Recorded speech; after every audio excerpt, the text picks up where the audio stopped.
Hi everyone, welcome you all to another episode of Dencare Talks.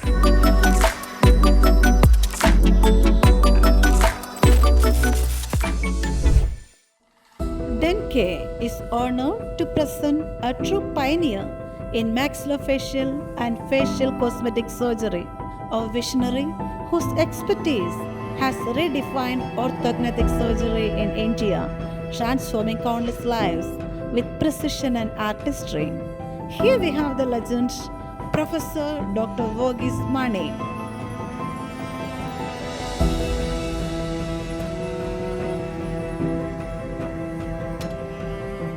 ഡോക്ടറെ കുറിച്ച് ഞങ്ങൾ ഒരുപാട് കേട്ടിട്ടുണ്ട്.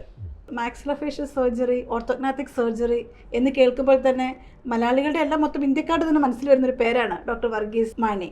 ഡോക്ടറോട് ചോദിക്കാനുള്ളത്, ഡോക്ടർ BSc ബോട്ടണിയിൽ ആരംഭിക്കുകയും പിന്നീട് ലോകം അറിയപ്പെടുന്ന ഒരു ഓർത്തോഗ്നാറ്റിക് സർജൻ അല്ല മാക്സിലോഫേഷ്യൽ സർജനെ എങ്ങനെയാണ് ഇങ്ങനെ ഒരു പെട്ടെന്നൊരു ട്രാൻസിഷൻ ഉണ്ടായത്?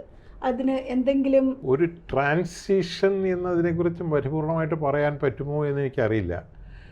ബോട്ടണി എന്ന് പറയുന്നത് ഇറ്റ്സ് എ ബയോളജിക്കൽ സയൻസ്. ഈ ബയോളജിക്കൽ സയൻസിനകത്ത് ഞാൻ പഠിച്ചിരുന്ന കാലത്ത് എനിക്ക് ഏറ്റവും ഇഷ്ടപ്പെട്ട രണ്ട് സബ്ജക്റ്റ് എന്ന് പറയുന്നത് ജെനറ്റിക്സ്, എവല്യൂഷൻ, ഇത് രണ്ടുമായിരുന്നു. ആന്ത്രോപോളജി അത് കഴിഞ്ഞതിന് ശേഷം എവല്യൂഷനുമായിട്ട് വളരെയധികം ബന്ധപ്പെട്ട ഒരു സാധനമാണല്ലോ ആന്ത്രോപോളജി. പിന്നെ നമുക്കറിയാമല്ലോ സോഷ്യൽ പ്രഷേഴ്സ്. പിന്നെ my uncle was a general surgeon.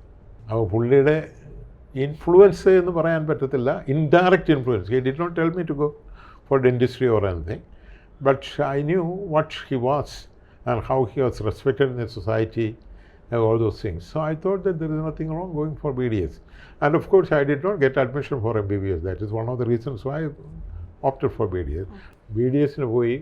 അപ്പോൾ അതിനകത്ത് സർജറിയോടായിരുന്നു കുറച്ച് കൂടുതൽ താല്പര്യം, നാച്ചുറലി. സർജറിക്ക് പോകുമ്പോഴും ഈ ഓർത്തോഗ്നാറ്റിക് സർജറിയെക്കുറിച്ച് കാര്യമായ ധാരണയൊന്നും ഉണ്ടായിരുന്നില്ല. പക്ഷേ then you started learning and attending conferences, especially people who come from abroad and they present papers and reading journals. When you are doing your MDS, you have to start reading a lot of journals. അപ്പോൾ അതിനകത്തൊക്കെ ഈ ഓർത്തോഗ്നാറ്റിക് സർജറിയെക്കുറിച്ച് പറഞ്ഞപ്പോൾ I got interested in that. പക്ഷേ അന്ന് ഇന്ത്യയിൽ ഓർത്തോഗ്നാറ്റിക് ചെയ്യുന്ന ആൾക്കാർ ആരും തന്നെ ഇല്ല. ഉണ്ടെങ്കിൽ ആകപ്പാടെ ഒന്നോ രണ്ടോ പേര് ചെറിയ എന്തെങ്കിലുമൊക്കെ ചെറിയുന്നു എന്നുള്ളതേ ഉണ്ടായിരുന്നുള്ളൂ. ഇത് പറയുമ്പോൾ 2-3 പേരുടെ കാര്യം പറയാതിരിക്കാൻ, there was one doctor Khanna who use to do not much but occasionally a few case of orthognathic surgery in Bombay. കേരളത്തിൽ തന്നെ I can say that was one doctor J.I. Chacko in Cochin who was also doing orthognathic surgery. അപ്പോൾ ഞാൻ പാസ്സായി വന്നതേ ഉള്ളൂ. ഇവരൊക്കെ ഒരു inspiration ആയിരുന്നു എന്നുള്ളതല്ലാതെ അവരുടെ ഇടയ്ക്കൊന്നും എനിക്ക് പഠിക്കാനൊന്നും പറ്റിയില്ല. Of course, my training during my MDS days is mainly in cancer surgery and cleft lip and cleft palate. In cancer surgery, we were in association, almost in tandem with the plastic surgery people. അവിടെ doctor M.N. Naik എന്ന് പറയുന്ന ഒരാളായിരുന്നു plastic surgeon. He was doing plenty of cancer surgery. അപ്പോൾ അത് മുഴുവൻ assist ചെയ്യാനുള്ള almost 2 years അവിടെ MDS ചെയ്തുകൊണ്ടിരുന്ന കാലത്ത് പുള്ളിയുടെ കൂടെ വർക്ക് ചെയ്യാനുള്ള ഒരു അവസരം കിട്ടി എന്ന് പറയുന്ന ഒരു വലിയൊരു experience. This care for blood is completely gone during days. The confidence to open the face from any part, whether from above, from down or from the middle, that confidence I got there. പിന്നെ ഓർത്തോഗ്നാറ്റിക് സർജറിയിലൂടെ വല്ലാത്തൊരു താല്പര്യം തോന്നി. ചിലരുടെ ഒക്കെ presentations, international കോൺഫറൻസിനൊക്കെയുള്ള presentations കേൾക്കുകയും ഒക്കെ ചെയ്ത് കഴിഞ്ഞപ്പോഴത്തേക്കും ദിസ് ഈസ് മൈ ഫീൽഡ് എന്ന് എനിക്ക് തോന്നലോ. So that is how I started working on it and basically without much training in that. ഒരുമാതിരി തന്നെത്താൻ തന്നെ അങ്ങ് ഡെവലപ്പ് ചെയ്യുമായിരുന്നു എന്ന് പറയേണ്ടിയിരിക്കുന്നു. സത്യം അതാണ്.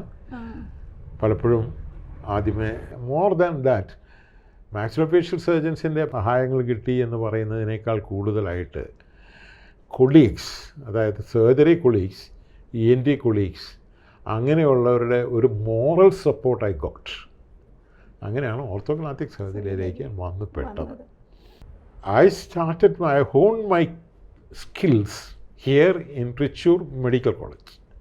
അതിനെ എനിക്ക് ഇവിടുത്തെ എൻ്റെ കൂടെ ഉണ്ടായിരുന്ന പല കൊളീഗ്സിനോടും, സർജിക്കൽ കൊളീഗ്സിനോടും, അനസ്തീഷ്യയിൽ എസ്പെഷ്യലി ഡോക്ടർ ഉണ്ണികൃഷ്ണൻ എന്ന് പറയുന്ന ഇവിടുത്തെ അന്നത്തെ പ്രൊഫസറോടും കടപ്പെട്ടിരിക്കുന്നു. കാരണം അവരെനിക്ക് ഗുഡ് സപ്പോർട്ട് ആൻഡ് ഒരു inspiration also and encouragement they have given me. അങ്ങനെയാണ് എനിക്കിവിടെ ഡെവലപ്പ് ചെയ്യാൻ പറ്റിയത്. ഡോക്ടർ, നമുക്ക് ഇപ്പം ആളുകൾ നമുക്ക് ഈ പറയുമ്പം തന്നെ മാക്സിലോഫേഷ്യൽ സർജറി അല്ലെ ഓർത്തോഗ്നാറ്റിക് സർജറി എന്ന് കേൾക്കുമ്പോൾ തന്നെ ഒരു ഭയങ്കര ഹാർഡായിട്ടുള്ളൊരു വേർഡാണ്. ഒരു പക്ഷേ നമ്മൾ കേൾക്കുന്ന പലർക്കും ശരിക്കും ഇവരെന്തായി പറയുന്നത്, ഈ മാക്സിലോഫേഷ്യൽ സർജറി എന്താണ്? മാക്സില എന്ന് പറഞ്ഞു കഴിഞ്ഞാൽ അതിൻ്റെ അർത്ഥം ജോ എന്ന് മാത്രമാണ്. അതെ. ഫേഷ്യൽ എന്ന് പറഞ്ഞു കഴിഞ്ഞാൽ ഫേസ്, അത് പിന്നെ എല്ലാവർക്കും മനസ്സിലാവും പെട്ടെന്ന് ഫേഷ്യൽ.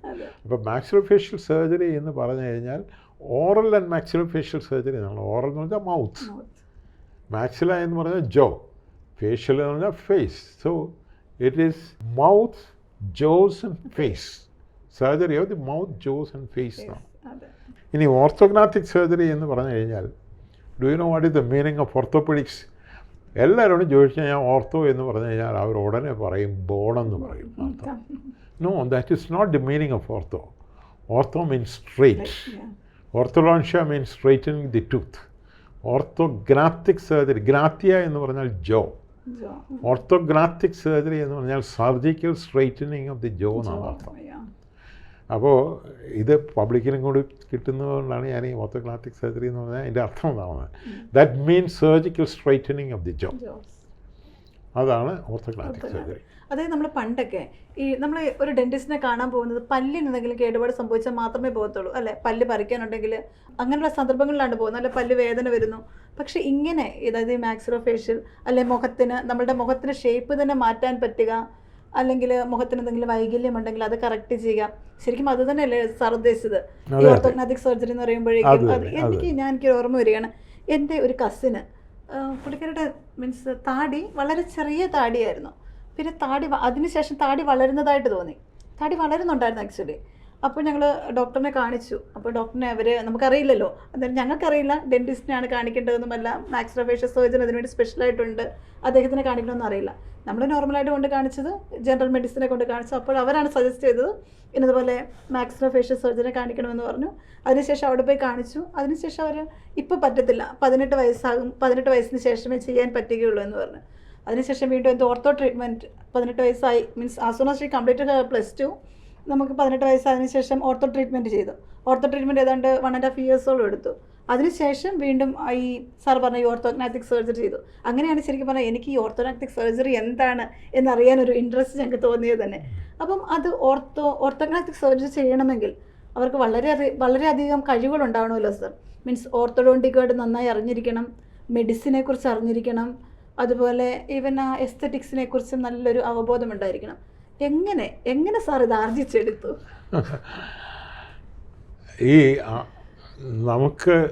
ഞാൻ ആലോചിക്കാറുണ്ട്, വേറൊരു കാര്യം ആലോചിക്കാറുണ്ട്. നമ്മൾ നല്ല ആർട്ടിസ്റ്റിനെ കണ്ടിട്ടുണ്ടോ? ആർട്ടിസ്റ്റ് ഞാൻ ആർട്ടിസ്റ്റൊന്നും അല്ല കേട്ടോ. ഒരു മീറ്റിങ്ങിന് I was invited as A guest. അന്ന് എനിക്ക് പ്രസൻറ്റ് ചെയ്തത്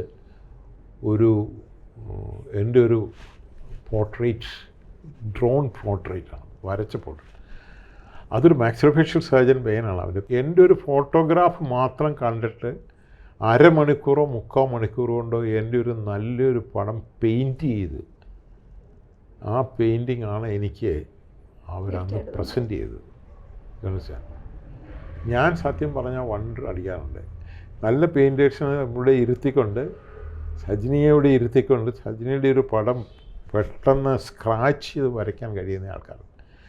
നമുക്ക് അത് ചെയ്യാൻ കഴിയാത്ത ആൾക്കാർക്ക് ഇത് എന്തൊരു അത്ഭുതമാണെന്ന് തോന്നും. അത് പ്യോർലി അതിനെ എങ്ങനെ ഡിസ്ക്രൈബ് ചെയ്യുന്നു എന്ന് പറഞ്ഞു കഴിഞ്ഞാൽ സബ്ജക്റ്റീവായിട്ടാണ്. ഇതൊരു ആർട്ട് എന്ന് പറയുന്നതിന് ഒരു സബ്ജക്റ്റീവ് പ്രോപ്പർട്ടി ആയിട്ടാണ് എല്ലാവരും കണക്കാക്കുന്നത്.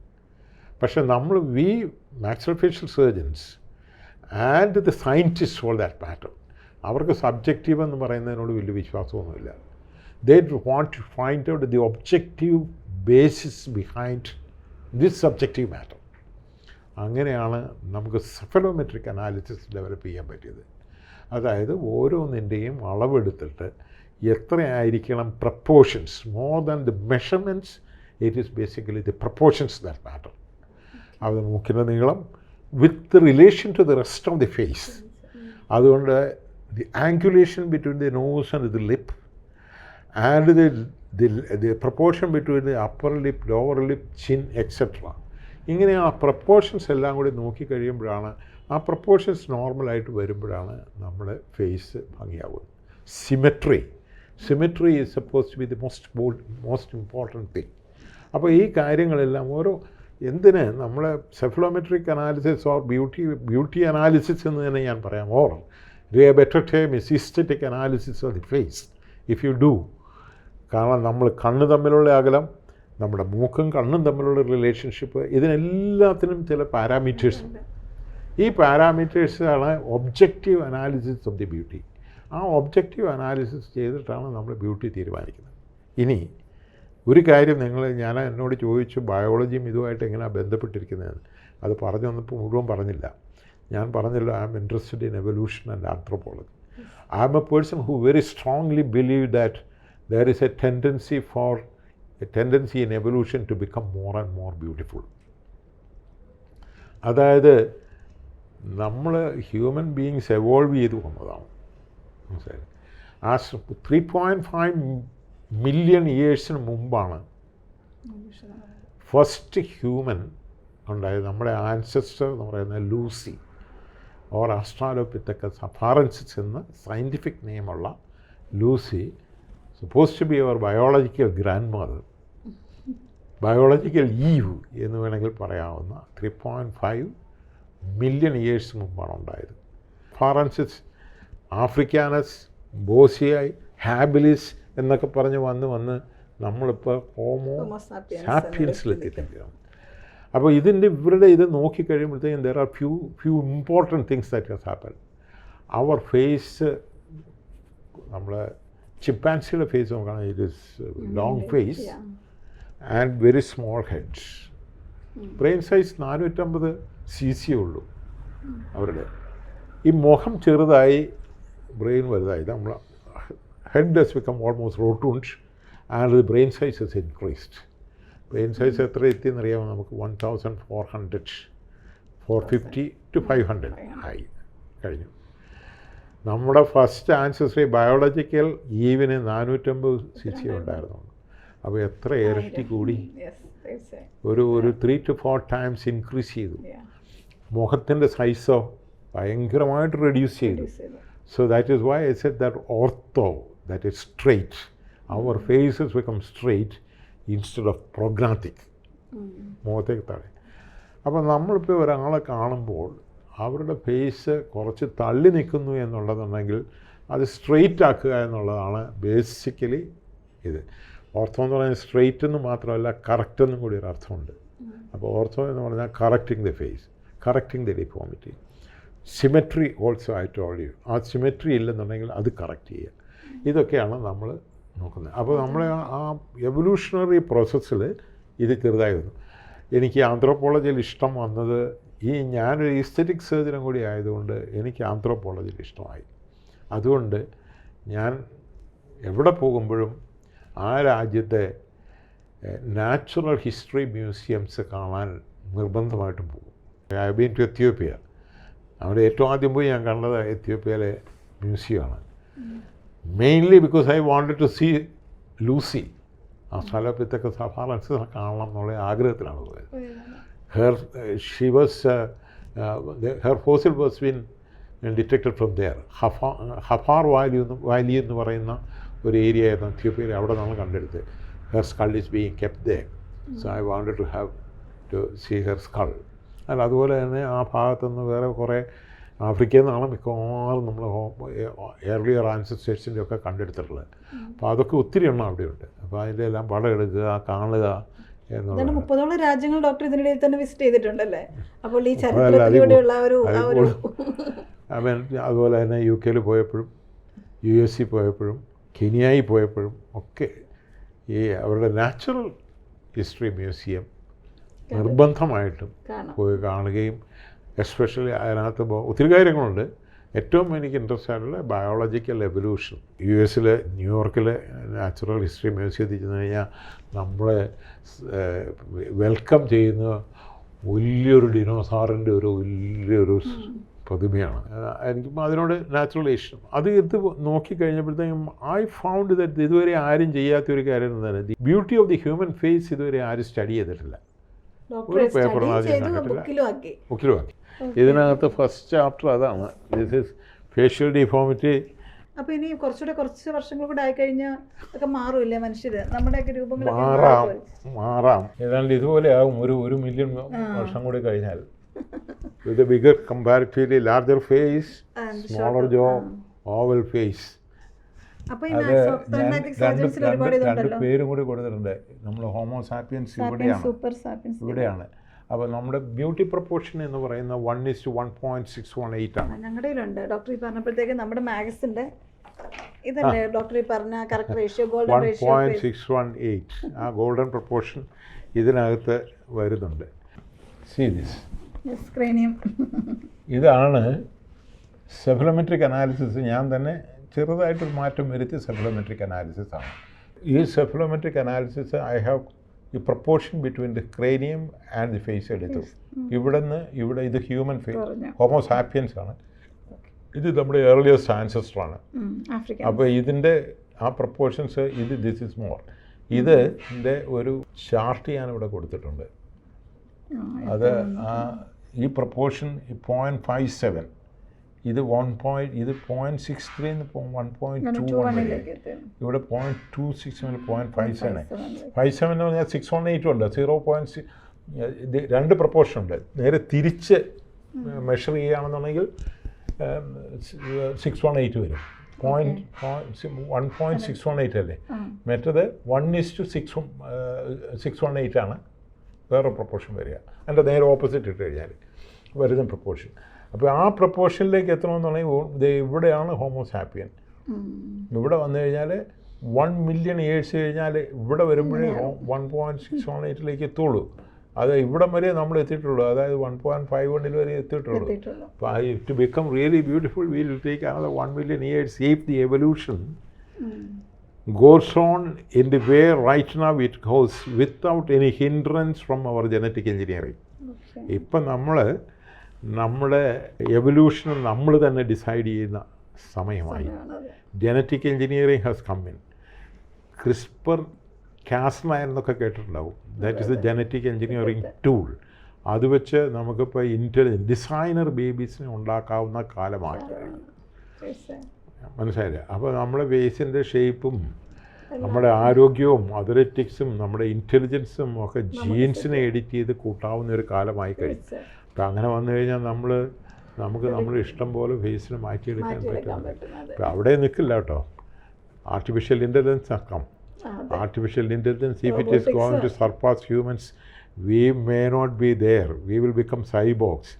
ശരിക്കും കണ്ണാടി ഉപയോഗിക്കുന്ന ആൾ പോലും സൈബോർഗാണ്. because they are depending on a technological thing to see properly. What about the people who are having an ear in front? That is, he is a cyborg. ഒരു ആർട്ടിഫിഷ്യൽ ഇത് വെച്ചിട്ടാണ് നമ്മളെ എൻഹാൻസ് ചെയ്യുന്നത്. അതുകൊണ്ട് കാലം മാറിപ്പോയി. ഈ പറഞ്ഞതിന് ഇതിലൊന്നും നടക്കണമെന്നില്ല. എന്നാലും ഞാൻ ബ്യൂട്ടിയുടെ പ്രൊപ്പോർഷൻ പറയുകയായിരുന്നു. ഇതിന് ഏജ് ലിമിറ്റ് ഉണ്ട് ഡോക്ടറെ? ഏതിന്? നമ്മൾ ഈ ഓർത്തോഗ്നാറ്റിക് സർജറിയുടെ കാര്യം പറഞ്ഞിരുന്നല്ലോ. ഏജ് ലിമിറ്റ് ഒന്നും പറയാനല്ല. പിന്നെ സാധാരണ രീതിയിൽ Oscar Wilde once said, Oscar Wilde ആണെന്ന് എനിക്ക് തോന്നുന്നത് കേട്ടോ, said that man gets a face he deserves at the age of 50. 50 at the age of 50 man. ഞാനെന്നാ പറഞ്ഞത്, ഞാൻ പറയുന്ന humans at the age of 50 humans will get a face they deserve. മനസ്സിലായില്ലേ എന്നാണ് പറയുന്നത്. അതായത് നമ്മുടെ സ്വഭാവവും നമ്മുടെ ഇതുമൊക്കെ അനുസരിച്ച് എന്ത് ഫേസാണ് നമ്മൾ ഡിസേർവ് ചെയ്യുന്നത് നമുക്ക് 50 വയസ്സാകുമ്പോൾ കിട്ടും. അപ്പോൾ പിന്നെ 50 വയസ്സ് കഴിഞ്ഞവർക്ക് ചെയ്യേണ്ട കാര്യമില്ല എന്നാണ് ഞാൻ. അപ്പോൾ 18 വയസ്സ് 18 മീൻസ് അങ്ങനെ എന്തോ ഇല്ലേ ഡോക്ടറെ? കാരണം 18 വയസ്സ് കഴിഞ്ഞവർക്കാണ് അതിൻ്റെ ഒരു ഇത് പറയുന്നത്. 18 years It's not right. Actually, 2021, you grow up to 21. It is always better to do the surgery after 21 വയസ്സ് കഴിഞ്ഞിട്ട് ചെയ്യുന്നതാണ് എപ്പോഴും നല്ലത്. കാരണം growth will be complete at that time. പക്ഷെ നമുക്ക് ഇവിടുത്തെ ഒരു സോഷ്യൽ സിറ്റുവേഷൻ അനുസരിച്ച് 18 വയസ്സ് കഴിയുമ്പോഴത്തേക്കും ഏതാണ്ട് ജോ കംപ്ലീറ്റ് ചെയ്യും. അതിൻ്റെ കാരണം നമ്മൾ വിസ്ഡം ടൂത്ത് എന്ന് പറയുന്ന ഒരു പല്ല് നമുക്ക് സാധാരണഗതിയിൽ എറപ്റ്റ് ചെയ്യുന്ന ഏജ് ഓഫ് 18 ആണ്. ഇപ്പോൾ പലർക്കും വിസ്ഡം ടൂത്ത് ഇല്ല, ഉണ്ടെങ്കിലും അത് ഇമ്പാക്റ്റഡ് ആണ്. അതിൻ്റെ കാരണം നമ്മുടെ ജോ അത്രേ വളരുന്നുള്ളൂ, അത് കഴിഞ്ഞാൽ പിന്നെ വളരുന്നില്ല എന്നതിൻ്റെ അർത്ഥം. അപ്പോൾ that means almost at the age of 18 you have completed the growth of your jaws up as well as lower. പിന്നെ വളരുന്നത് ചിലപ്പോൾ 1 മില്ലിമീറ്റർ 1.5 മില്ലിമീറ്റർ ഒക്കെ ആയിരിക്കാം. അപ്പോൾ 18 വയസ്സ് ആ സമയത്ത് പിള്ളേർക്ക് നമ്മളൊക്കെ ഇന്ത്യയിലെ ഒരു സിറ്റുവേഷൻ അനുസരിച്ചിട്ട് they get a summer holidays after their 12th standard, and that is the time they are going to decide to which branch they are going to divert into in their studies. അപ്പോൾ ആ സമയത്ത് ഒരു 1-2 മാസം അവർക്ക് അവധി കിട്ടുന്ന ഒരു സമയമാണ്. അപ്പോൾ ഈ സർജറി കഴിഞ്ഞാൽ ഏതാണ്ട് 1 മാസത്തോളമൊക്കെ rest, swelling and all those things and orthodontia, they cannot bite properly, all these things are there. അപ്പോൾ അതുകൊണ്ട് ആ സമയം is the ideal time to do that. That is why we say 18. അത് കഴിഞ്ഞുള്ള ഗ്രോത്ത് എന്ന് പറയുന്നത് വളരെ മിനിമലാണ്. അപ്പോൾ അതിന് മുമ്പ് ചില കേസസിലൊക്കെ നമ്മൾ ചെയ്യും കേട്ടോ. കാരണം എന്ന് വെച്ച് കഴിഞ്ഞാൽ ചില syndromes where there is no growth, absolutely growth, പേര് റോബിൻ സിൻഡ്രോം എന്നൊക്കെ പറയുന്നിടത്ത് നമ്മൾ we have to do surgery to grow the mandible, you understand, grow the jaw. അങ്ങനെയുള്ളതിനകത്ത് ചില കേസസിലൊക്കെ നമുക്ക് we may have to do the surgery earlier. അത് ചില സിറ്റുവേഷൻസിൽ സിൻഡ്രോംസ് അങ്ങനെ നമുക്ക് we may have to do the surgery earlier, and then we may have to follow up with the surgery again after the growth is completed. അതൊക്കെ പലപ്പോഴും അത് പറഞ്ഞപ്പോഴത്തേക്കാണ് നമ്മളിപ്പം ഈ ഓർത്തോഗ്നാറ്റിക് സർജറി എന്ന് പറയുമ്പോഴേക്കും നമ്മൾ ഇപ്പം അത് രണ്ട് കാര്യങ്ങളുണ്ടല്ലോ. ആളുകൾ അവരുടെ കോൺഫിഡൻസ് കൂട്ടാൻ വേണ്ടിയായിരിക്കും ഇത് ചെയ്യുന്നത്. കാരണം എസ്തറ്റിക് മാറ്റേഴ്സ്, അത് മാത്രമല്ല ആ ബ്യൂട്ടി കൂട്ടുന്നതിനോടൊപ്പം ഇപ്പം ഓൾറെഡി നമുക്കൊരു ഒക്ലൂഷൻ അല്ലെങ്കിൽ നമുക്കിപ്പം നമ്മുടെ ഒരു ഫംഗ്ഷനുണ്ട്, അതിപ്പോൾ നമ്മളിപ്പോൾ ജനിച്ചപ്പോൾ ഇങ്ങനെ ഒരു വൈകല്യം എനിക്കുണ്ടെങ്കിൽ ഞാൻ അതുമായിട്ട് അഡ്ജസ്റ്റഡ് ആണ്, ഞാൻ ആ രീതിയിൽ തന്നെ പോകും. പക്ഷേ എനിക്കിപ്പോൾ വേണ്ടത് എനിക്ക് എൻ്റെ എസ്തറ്റിക്സ് കൂട്ടണം, എനിക്കെൻ്റെ കോൺഫിഡൻസ് കൂട്ടണം, എനിക്കൊന്നും കൂടെ സുന്ദരിയാവണം. അങ്ങനെ കരുതി ഞാനത് ചെയ്യുമ്പോൾ ആ ഫംഗ്ഷനെ അഫക്റ്റ് ചെയ്യാതെ തന്നെ എൻ്റെ സൗന്ദര്യം കൂട്ടുകയും ചെയ്യണമല്ലോ. അത് ശരിക്കും ഭയങ്കര ചലഞ്ചിങ് അല്ലേ? വെരി ഇൻട്രസ്റ്റിംഗ് എന്നുള്ളതിനെ മാത്രമാണ്, വെരി ജെനുവിൻ ക്വസ്റ്റ്യൻ ആണ് ചോദിച്ചത്.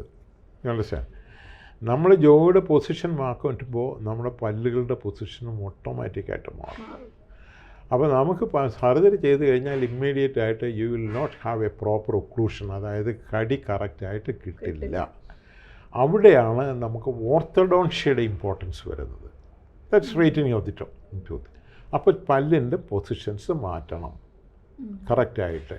നമ്മുടെ പല്ല് ഓർത്തഡോൺഷ്യ എന്ന് പറഞ്ഞു കഴിഞ്ഞാൽ നമ്മൾ പലപ്പോഴും കമ്പി കെട്ടി പല്ലുകളുടെ പൊസിഷൻ മാറ്റി നമ്മുടെ ഈസ്തെറ്റിക്സും കൂടി ഇമ്പ്രൂവ് ചെയ്യാൻ വേണ്ടിയിട്ടാണ് ഓർത്തോഡോൺഷ്യ സാധാരണ ചെയ്യുന്നത്. In this case more than the aesthetics it is mainly to correct the occlusion, അതായത് കടി ശരിയാക്കാൻ വേണ്ടിയിട്ട് ഓർത്തോഡോൺഷ്യ ചെയ്യുകയാണ് ഈ സർജറിയിൽ ബേസിക്കലി. അതിൻ്റെ കൂടെ ഈസ്തെറ്റിക്സ് ക്രൗഡിങ് ഒക്കെ ഉണ്ടെങ്കിലോ സ്പേസിംഗ് ഒക്കെ ഉണ്ടെങ്കിലോ that also can be incorporated. That is where the basic difference lies between a maxillofacial surgeon and a plastic surgeon. Plastic surgeons, probably there are few plastic surgeons who is changing the shape of the jaw. കുറേയൊക്കെ അവർ ചെയ്യും, പക്ഷേ they have got no idea about occlusion. അത് പഠിക്കുന്നില്ല, അതുകൊണ്ടാണ് unfortunately. But we have got a dental training. അപ്പോൾ ജോയുടെ structure മാത്രമല്ല, ടൂത്തിൻ്റെ സ്ട്രക്ചറും ടൂത്തിൻ്റെ റിലേഷൻഷിപ്പിനെ കുറിച്ചും we are bothered and we have got a greater deeper knowledge about it. അതൊരു വലിയൊരു അഡ്വാൻറ്റേജാണ്. ആ അഡ്വാൻറ്റേജാണ് മാക്സിലോഫേഷ്യൽ സർജന് ഓർത്തോഗ്നാറ്റിക് സർജറിയിലേക്ക് വേറെ ആരും അധികം പേര് വേറെ സ്പെഷ്യാലിറ്റീസ് കടന്നു വരാതിരിക്കുന്നതിൻ്റെ കാരണം അതാണ്. അതേസമയത്ത് മാക്സിലോഫേഷ്യൽ സർജൻസ് ഇപ്പോൾ ക്ലെഫ്റ്റ് ലിപ്പ് ആൻഡ് ക്ലെഫ്റ്റ് പാലറ്റിലേക്ക് നന്നായിട്ട് കടന്നു വന്നിട്ടുണ്ട്. ഇപ്പോൾ it is almost maxillofacial surgeons has taken over cleft lip and cleft palate surgeries from the plastic surgeons. അതിൻ്റെ കാരണം we know better about the foundation of the maxillary jaw bones, and we have got a better foundation about the aesthetics as well. അതുകൊണ്ട് ആണ് നമ്മൾ ആ ഫീൽഡിലേക്കും കൂടി ഇപ്പോൾ കടന്നു വന്നിരിക്കുന്നത്. Aesthetic surgery also, facial aesthetic surgery, ഇപ്പോൾ ഒത്തിരി മാക്സിലോഫേഷ്യൽ സർജൻസ് ആർ കംപ്ലീറ്റ്. ഈ ഓർത്തോഗ്നാത്തിക് സർജറി എന്ന് പറയുമ്പോൾ കുറച്ചുകൂടെ ചലഞ്ചിങ് ആണ്, കൂടി പോകുന്നുണ്ട് നന്നായിട്ട്. അപ്പോൾ there is a great opportunity for maxillofacial surgeons ahead. അപ്പോൾ ഐ വുഡ് സേ ദാറ്റ് അന്നത്തെ കാലത്ത് ഞങ്ങളൊക്കെ പാസ്സായി വരുന്ന കാലത്ത് ഞാൻ പറഞ്ഞില്ലേ മാക്സിലോഫേഷ്യൽ 7 പേരുണ്ടായിരുന്നപ്പോൾ every hospital has got more than 1 or 2 maxillofacial surgeons. അതായിട്ടുള്ള മാറിയിട്ടുണ്ട്. And that naturally it is becoming more popular. ആൾക്കാർക്ക് മാക്സിലോഫേഷ്യൽ സർജറി എന്ന് പറഞ്ഞാൽ എന്താണെന്ന് അറിയാം, എന്താണെന്നറിയാം. ഇപ്പോൾ ഇതുപോലെയുള്ള ഇൻ്റർവ്യൂസും അതുപോലെ ഇതൊക്കെ വന്ന് ഇതിനെക്കുറിച്ച് പറയുകയാണെങ്കിൽ then people will understand what is orthognathic surgery. അതെ, അതൊരു വലിയൊരു സഹായമാണ് പബ്ലിക്കിന് ഒരു ഇൻഫർമേഷൻ കൊടുക്കാൻ. തീർച്ചയായും കാരണം ഒരുപാട് ആളുകൾക്ക് അറിയില്ല, ഓ ഞാൻ ഇങ്ങനെയാണ്, അതുകൊണ്ട് പുറത്തിറങ്ങാതിരിക്കുന്ന എത്രയോ ആളുകളുണ്ടാവും, ഒരു കോൺഫിഡൻസ് ഇല്ലാത്ത ഒരുപാട് ആളുകളുണ്ടാവും. അങ്ങനെയുള്ളവരിലേക്ക് നമുക്ക് പലതും മാറ്റാൻ പറ്റും എന്നതിനൊരു ഉത്തമ ഉദാഹരണമാണ് 5000-ലധികം ഓർത്തോഗ്നാത്തിക് സർജറികൾ ചെയ്തിരിക്കുന്ന ആളിവിടെ ഇരിക്കുന്നത്. ഡോക്ടറിനെ ഇന്റർവ്യൂ ചെയ്യാൻ പറ്റുകയെന്ന് പറയുന്നതിന് ഞങ്ങളൊരു വലിയ ഭാഗ്യമായി കാണുകയാണ്. അപ്പോൾ ഡോക്ടറെ, ഈ 5000-ലധികം ഓർത്തോഗ്നാത്തിക് സർജറി 5000 എന്ന് പറയണ്ട, 5000-ൽ താഴെ 4500 ഓൾമോസ്റ്റ്. അപ്പം ഇത്ര റിസ്കിങ് ചലഞ്ചിങ് ആയിട്ടുള്ള ആണല്ലോ ഈ സംഭവം. അപ്പോൾ ഇതിൻ്റെ അകത്ത് കുറേ കോംപ്ലിക്കേറ്റഡ് കേസസ് വന്നിരിക്കാം. തീർച്ചയായിട്ടും ഡോക്ടറിൻ്റെ ഓർമ്മയിലുള്ള ഒരു 1-2 സംഭവങ്ങളൊന്ന് പറയുകയാണെങ്കിൽ. എൻ്റെ ആദ്യത്തെ ഓർത്തോഗ്നാത്തിക് സർജറിയെ കുറിച്ച് പറയാൻ വേണമെങ്കിൽ, ഒരു 45-46-year-old lady came to me. She is really concerned about her beauty. അവർ ഓർത്തോഡോക്സ് ചെയ്തതാണ്, പല്ലു വല്ലാതെ പൊങ്ങിയിരിക്കുന്നതായിരുന്നു, പല്ലു കുറേ താത്തിയിട്ടുണ്ട്, പക്ഷേ ചിരിക്കണ്ട, അല്ലാതെ തന്നെ മോണ കംപ്ലീറ്റ് വെളിയിലാണ്. അത്രയ്ക്കും ചിരിച്ച മോണെ ആണ് കാണുന്നത്. ഗമ്മി സ്മൈൽ, ഭയങ്കര ഗമ്മി സ്മൈൽ. അപ്പോൾ അവർക്കിത് കറക്റ്റ് ചെയ്യണം. ഞാൻ ഇതുവരെ ചെയ്തിട്ടില്ല. അപ്പോൾ അങ്ങനെ ഇരുന്ന് കഴിഞ്ഞപ്പോൾ ഞാൻ ഇവരെ എന്താ വേണ്ടത് ഒഴിവാക്കാൻ നോക്കി. സത്യം എനിക്കിത് ചെയ്യണമെന്നുള്ള ആഗ്രഹമുണ്ട്. And at the same time ഇതിൻ്റെ complications and age factor, all this thing.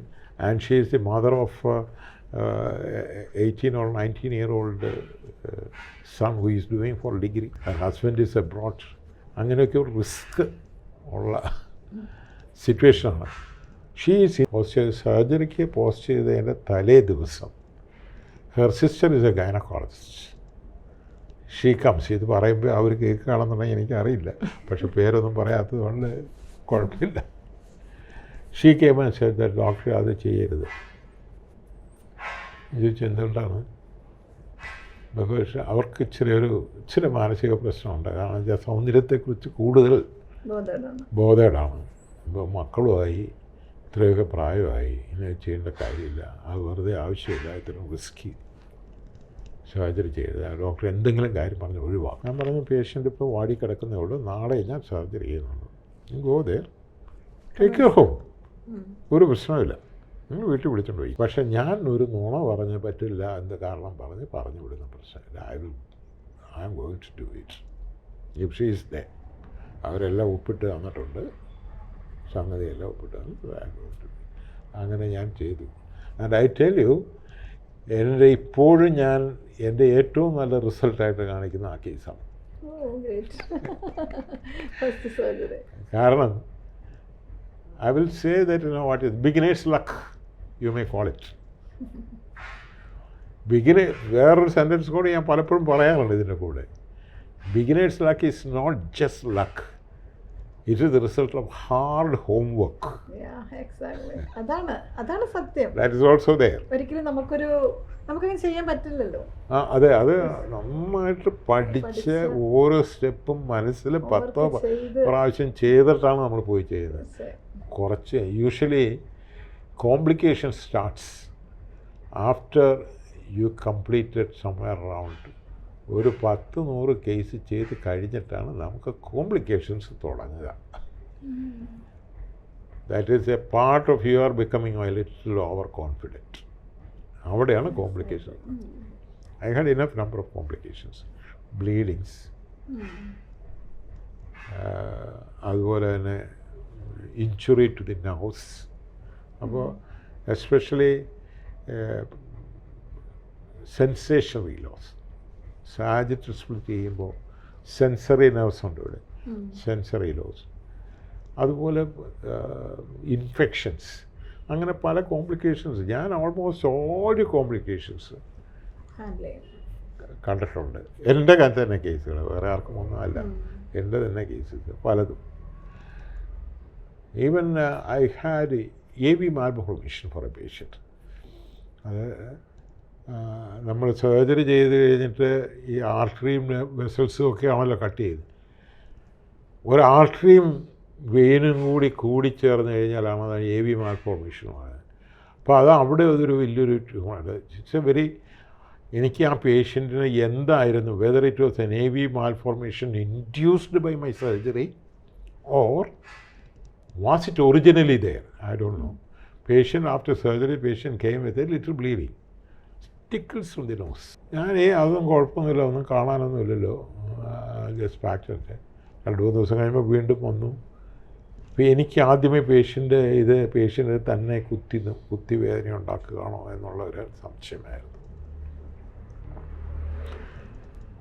Blood പരിശോധിച്ച് കഴിഞ്ഞപ്പോൾ ഹീമോഗ്ലോബിൻ ഇസ് സോ ലോ. അപ്പോൾ ബ്ലഡ് ഇമ്മീഡിയറ്റ് കൊടുത്തു.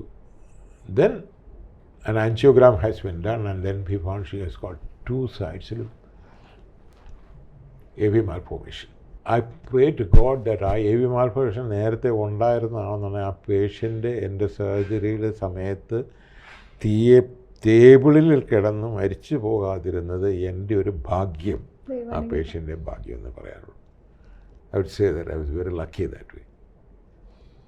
അതിലെങ്ങാനും നമുക്ക് തൊട്ടുപോയിരുന്നെങ്കിൽ it would have been a disaster. അപ്പോൾ അങ്ങനെയുള്ള ചില സിറ്റുവേഷൻസ് ഒക്കെ ഉണ്ടായിട്ടുണ്ട്. എന്നെ കളിപ്പിച്ച പേഷ്യൻസും ഉണ്ട്. അതിൻ്റെ കളിപ്പിച്ച പേഷ്യൻസ് അങ്ങനെ പറയുമ്പോൾ കേൾക്കാനൊരു താല്പര്യം. ഹ്യൂമൻ നേച്ചർ, മനുഷ്യരല്ല. ഒരു patient came with pain of the temporomandibular joint.